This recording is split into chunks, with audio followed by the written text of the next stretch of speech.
Antes de empezar este episodio te invitamos a que veas los anteriores y te suscribas a nuestro canal. Telepatía Peronista, venimos a comunicar la utopía. Empecemos. Operación Masacre, de Rodolfo Walsh. Prólogo. La primera noticia sobre los fusilamientos clandestinos de junio de 1956 me llegó en forma casual, a fines de ese año, en un café de La Plata, donde se jugaba al ajedrez. Se hablaba más de Querés o Nipsovich que de Aramburu y Rojas, y la única maniobra militar que gozaba de algún renombre era el ataque a la bayoneta de Schlechter en la apertura siciliana. En ese mismo lugar, 6 meses antes, nos había sorprendido una medianoche el cercano tiroteo con que empezó el asalto al comando de la Segunda División y al departamento de policía en la fracasada Revolución de Valle.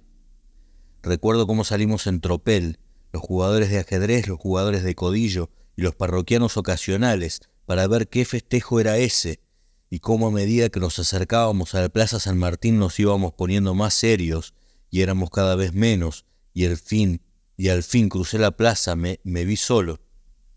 Y cuando entré a la estación de ómnibus ya fuimos de nuevo unos cuantos, inclusive un negrito con uniforme de vigilante que se había parapetado detrás de unas gomas y decía que revolución o no, a él no le iban a quitar el arma, que era un notable Mauser del año 1901. Recuerdo que después volví a encontrarme solo, en la oscurecida calle 54, donde 3 cuadras más adelante debía estar mi casa, a la que quería llegar, y finalmente llegué 2 horas más tarde, entre el aroma de los tiros que siempre me ponía nervioso y esa noche más que otras. Recuerdo la incoercible autonomía de mis piernas, la preferencia que en cada bocacalle demostraban por la estación de ómnibus, a la vez que volvieron por su cuenta 2 y 3 veces, pero cada vez de más lejos, hasta que la última no tuvieron necesidad de volver porque habíamos cruzado la línea de fuego y estábamos en mi casa. Mi casa era peor que el café y peor que la estación de ómnibus porque había soldados en las azoteas y en la cocina y en los dormitorios, pero principalmente en el baño, y desde entonces he tomado aversión a las casas que están frente a un cuartel, un comando o un departamento de policía. Tampoco olvido que pegado a la persiana oí morir a un conscripto en la calle, y ese hombre no dijo viva la patria, sino que dijo no me dejen solo, hijos de puta. Después no quiero recordar más, ni la voz del locutor en la madrugada anunciando que 18 civiles han sido ejecutados en Lanús, ni la ola de sangre que anega al país hasta la muerte de Valle. Tengo demasiado para una sola noche. Valle no me interesa, Perón no me interesa, la revolución no me interesa. ¿Puedo volver al ajedrez? Puedo. Al ajedrez y a la literatura fantástica que leo, a los cuentos policiales que escribo, a la novela seria que planeo para dentro de algunos años, y a otras cosas que hago para ganarme la vida y que llamo periodismo, aunque no es periodismo. La violencia me ha salpicado las paredes, en las ventanas hay agujeros de balas, he visto un coche agujereado y adentro un hombre con los sesos al aire, pero es solamente el azar lo que me ha puesto eso ante los ojos. Pudo ocurrir a 100 kilómetros, pudo ocurrir cuando yo no estaba. 6 meses más tarde, una noche asfixiante de verano, frente a un vaso de cerveza, un hombre me dice: hay un fusilado que vive. No sé qué es lo que consigue atraerme en esa historia, difusa, lejana, erizada de improbabilidades. No sé por qué pido hablar con ese hombre, por qué estoy hablando con Juan Carlos Libraga. Pero después sé. Miro esa cara, el agujero en la mejilla, el agujero más grande en la garganta, la boca quebrada y los ojos opacos, donde ha quedado flotando una sombra de muerte. Me siento insultado, como me sentí sin saberlo cuando oí aquel grito desgarrador detrás de la persiana. Libraga me cuenta su historia increíble, la creo en el acto. Así nace aquella investigación, este libro. La larga noche del 9 de junio vuelve sobre mí, por segunda vez me saca de las suaves, tranquilas estaciones. Ahora durante casi un año no pensaré en otra cosa. Abandonaré mi casa y mi trabajo, me llamaré Francisco Freire, tendré una cédula falsa con ese nombre, Un amigo me prestará una casa en el Tigre. Durante 2 meses viviré en un helado rancho, en un helado rancho de Merlo. Llevaré conmigo un revólver y a cada momento las figuras del drama volverán obsesivamente. Libraga bañado en sangre caminando por aquel interminable callejón por donde salió de la muerte, y el otro que se salvó con él disparando por el campo entre las balas, y los que se salvaron sin que él supiera, y los que no se salvaron. Porque lo que sabe Libraga es que eran unos cuantos y los llevaron a fusilar, que eran como 10 y los llevaron y que él y Yunta estaban vivos. Esa es la historia que le obligó a repetir ante el juez, una mañana en que soy el primo de Libraga y por eso puedo entrar en el despacho del juez, donde todo respira discreción y escepticismo, donde el relato suena un poco más absurdo, a un grado más tropical, y veo que el juez duda hasta que la voz de Libraga trepa a esa ardua colina detrás de la cual solo queda el llanto, y hace ademán de desnudarse para que le vean el otro balazo. Entonces estamos todos avergonzados. Me parece que el juez se conmueve y a mí vuelve a conmoverme la desgracia de mi primo. Esa es la historia que escribo en caliente y de un tirón, para que no me ganen de mano, pero que después se me va arrugando día a día en un bolsillo porque la paseo por todo Buenos Aires y nadie me la quiere publicar y casi ni enterarse. Es que uno llega a creer en las novelas policiales que ha leído o escrito y piensa que una historia así, con un muerto que habla, se la van a pelear en las redacciones, piensa que está corriendo una carrera contra el tiempo, que en cualquier momento un diario grande va a mandar una docena de reporteros y fotógrafos como en las películas. En cambio se encuentra con un multitudinario esquive de bulto. Es cosa de reírse, a 12 años de distancia, porque se pueden revisar las colecciones de los diarios, y esta historia no existió ni existe. Así que ambulo por suburbios cada vez más remotos del periodismo, hasta que al fin recalo en un sótano de Leandro Alem, donde se hace una hojita gremial y encuentro un hombre que se anima, temblando y sudando, porque él tampoco es un héroe de película, sino simplemente un hombre que se anima, y eso es más que un héroe de película. Y la historia sale en un tremolar de hojitas amarillas en los kioscos, sale sin firma, mal diagramada, con los títulos cambiados, pero sale. La miro con cariño mientras se esfuma en 10 millares de manos anónimas. Pero he tenido más suerte todavía. Desde el principio está conmigo una muchacha que es periodista. Se llama Enriqueta Muñiz, se juega entera. Es difícil hacerle justicia en unas pocas líneas. Simplemente quiero decir que en algún lugar de este libro escribo hice, fui, descubrí, debe entenderse, hicimos, fuimos, descubrimos. Algunas cosas importantes las consiguió ella sola, como los testimonios de los exiliados Troxler, Benavides, Gavino. En esa época el mundo no se me presentaba como una serie ordenada de garantías y seguridades, sino más bien como todo lo contrario. En Enriqueta Muñiz encontré esa seguridad, valor, inteligencia que me parecían tan rarificados a mi alrededor. Así que una tarde tomamos el tren a José León Suárez, llevamos una cámara y un planito a lápiz que nos ha hecho Libraga, un minucioso plano de colectivero con las rutas y los pasos a nivel, una arboleda marcada y una X que es donde fue la cosa. Caminamos como 8 cuadras por un camino pavimentado en el atardecer. Divisamos esa alta y oscura hilera de eucaliptos con el ejecutor Rodríguez Moreno, que al ejecutor Rodríguez Moreno le pareció un lugar adecuado al efecto, o sea, al efecto de tronarlos, y nos encontramos frente a un mar de latas y espejismos. No es el menor de estos espejismos la idea de que un lugar así no puede estar tan tranquilo, tan silencioso y olvidado bajo el sol que se va a poner sin que nadie vigile la historia prisionera en la basura cortada por la falsa marea de metales muertos que brillan reflexivamente. Pero Enriqueta dice, aquí fue, y se sienta en la tierra con naturalidad para que le saque una foto de picnic, porque en ese momento pasa por el camino un hombre alto y sombrío con un perro grande y sombrío. No sé por qué uno ve esas cosas, pero aquí fue, y el relato de Libraga corre ahora con más fuerza, aquí el camino, allá la zanja y por todas partes el basural y la noche.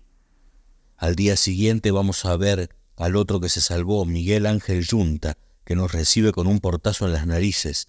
No nos cree cuando le anunciamos que somos periodistas, nos pide credenciales que no tenemos y no sé qué le decimos a través de la mirilla, qué promesa de silencio, qué clave oculta para que vaya abriendo la puerta de a poco y vaya saliendo, cosa que le lleva como media hora y hable, que le lleva mucho más. Es matador escuchar a Yunta, porque uno tiene la sensación de estar viendo una película que desde que se rodó aquella noche gira y gira dentro de su cabeza, sin poder parar nunca. Están todos los detallecitos, las caras, los focos, el campo, los menudos ruidos, el frío y el calor, la escapada entre las latas y el olor a pólvora y a pánico, y uno piensa que cuando termine va a empezar de nuevo, como es seguro que empieza dentro de su cabeza ese continuado eterno. Así me fusilaron. Pero lo que más aflige es la ofensa que el hombre lleva dentro, como está lastimado por ese error que cometieron con él, que es un hombre decente y ni siquiera fue peronista, y todo el mundo le puede decir quién soy yo, aunque eso ya no es seguro, porque hay dos Yuntas, este que habla torrencialmente mientras se pasa la gran película, y otro que a veces se distrae y consigue sonreír y hacer un chiste como antes. Parece que aquí va a terminar el caso, porque no hay más que contar. 2 sobrevivientes y los demás están muertos. Uno puede publicar el reportaje a Yunta y volver a aquella partida que dejó suspendida en el café hace un mes, pero no termina. A último momento Yunta se acuerda de una creencia que él tiene, no de algo que sabe, sino de algo que ha imaginado o que oyó murmurar, y es que hay un tercer hombre que se salvó. Entretanto, la gran divinidad de la picana y sus metralletas empieza a tronar desde La Plata. La hojita del reportaje flota en los pasillos de la jefatura de policía y el teniente coronel Fernando Suárez quiere saber qué bochinche es ese. El reportaje no estaba firmado, pero al pie de los originales figuraban mis iniciales.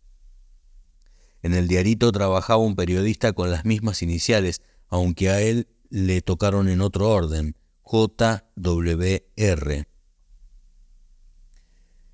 Una madrugada se despierta para contemplar una interesante concentración de fusiles y otros implementos silogísticos, y su espíritu experimenta esa gran emoción previa a una verdad por revelarse.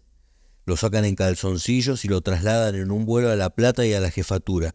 Lo sientan en un sillón y enfrente está sentado el teniente coronel, que le dice: «Y ahora, por favor, hágame un reportaje a mí». El periodista aclara que no es a él a quien corresponden esos honores, mientras por lo bajo se acuerda de mi madre. La rueda sigue girando, hay que ir por esos andurriales en busca del tercer hombre, Horacio Diciano, que se ha vuelto lombriz y vive bajo tierra. Parece que ya nos conocen en muchas partes, los chicos por lo menos nos siguen, y un día una nena nos para en la calle. El señor que ustedes buscan, nos dice, está en su casa. Les va a decir que no está, pero está. ¿Y vos sabés por qué venimos? Sí, yo sé todo. Bueno, Cassandra. Nos dicen que no está, pero está. Y hay que ir venciendo las barreras protectoras, las cautelosas deidades que custodian a un enterrado vivo. Esta pared, esta cara que niega y desconfía. No pasa del sol de la calle a la sombra del porche. Se pide un vaso de agua y se está adentro. En la oscuridad se pronuncian palabras ganzúa, hasta que la masa oxidada del manojo funciona, y don Horacio Diciano sube la escalera tomado de la mano de su mujer, que lo trae como un chico. Así que son 3.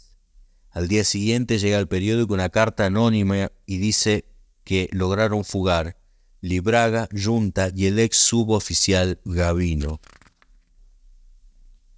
Así que son 4. Y Gavino, dice la carta, pudo meterse en la embajada de Bolivia y asilarse a aquel país. En la embajada de Bolivia no encuentro pues a Gavino, pero encuentro a su amigo Torres, que sonríe, cuenta con los dedos, me dice le faltan 2 y me habla de Troxler y Benavides. Así que son 6. Y ya que estamos, ¿no serán 7? Puede ser, me dice Torres, porque había un sargento con un apellido muy común, algo así como García o Rodríguez, y nadie sabe qué ha sido de él. A los 2 o 3 días vuelvo a ver a Torres y le disparo a quemarropa. Rogelio Díaz. Se le ilumina la cara. ¿Cómo hizo? Yo no recuerdo cómo hice, pero son 7. Entonces puedo sentarme, porque ya he hablado con sobrevivientes, viudas, huérfanos, conspiradores, asilados, prófugos, delatores presuntos, héroes anónimos. En el mes de mayo tengo escrita la mitad de este libro, otra vez el paseo en busca de alguien que lo publique. Por esa época los hermanos Jacobellia han sacado una revista. Hablo con Bruno, después con Tulio. Tulio Jacobellia lee el manuscrito y se ríe, no del manuscrito sino del lío en que se va a meter, y se mete. Lo demás es el relato que sigue. Se publicó en mayoría de mayo a julio de 1957. Después hubo apéndices, corolarios, desmentidas y réplicas que prolongaron esa campaña hasta abril de 1958. Los he suprimido así como parte de la evidencia que usé entonces y que reemplazo aquí por otra más categórica. Frente a esta nueva evidencia creo que la polémica queda descartada. Agradecimientos al doctor Jorge Doglia, ex jefe de la División Judicial de la Policía de la provincia, exonerado por sus denuncias sobre este caso, al doctor Máximo von Koch, abogado de Juan Carlos Libraga y Miguel Yunta, a Leónidas Barleta, director del periódico Propósitos, donde se publicó la denuncia inicial de Libraga, al doctor Cerruti Costa, director del desaparecido periódico Revolución Nacional, donde aparecieron los primeros reportajes sobre este caso, a Bruno y Tulio Jacobellia, al doctor Marcelo Sánchez Orondo, que publicó la primera edición en libro de este relato, a Edmundo Suárez, exonerado de Radio del Estado por darme una fotocopia del libro de locutores de esa emisora que probaba la hora exacta en que se promulgó la ley marcial, al exterrorista llamado Marcelo, que se arriesgó a traerme información y poco después fue atrozmente picaneado, al informante anónimo que firmaba Atilas, a la anónima Cassandra que sabía todo, a Horacio Maniglia que me dio albergue, a los familiares de las víctimas.